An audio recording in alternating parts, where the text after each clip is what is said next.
सावन के भोरवा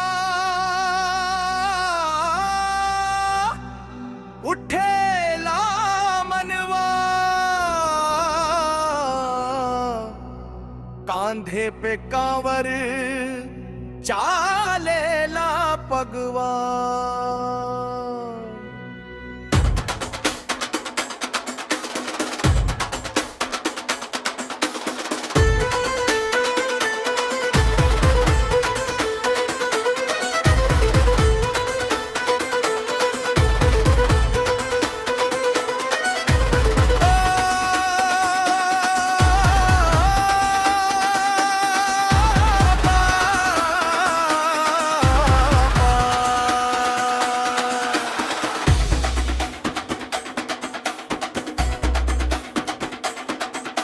सावन के भोरवा उठेला मनवा, तांगे पे कांवर चालेला पगवा।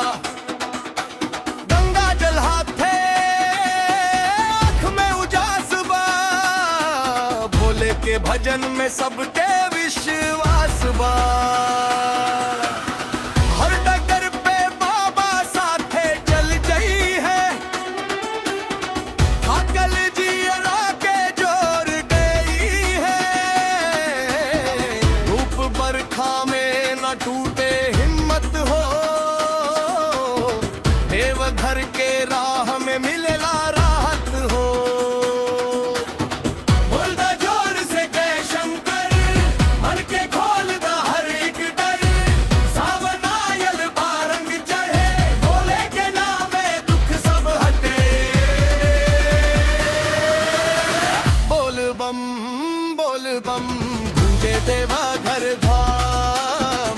बोल बम भोले के नामे काम। बोल बम भक्ति के बाहे धार। बोल बम बाबा करी है पार।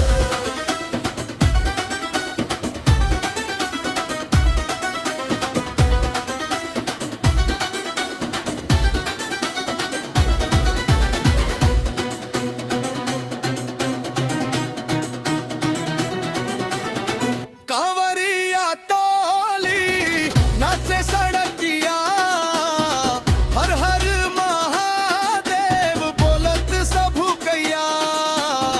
बाबा के दर पे शीश झुकावेले, मन के मुराद सब वहाँ सुनावेले।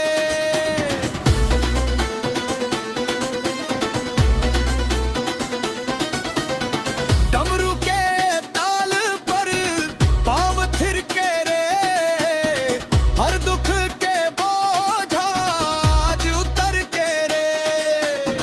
सांझ सवेरे आरती के बात बा, भोले के चरण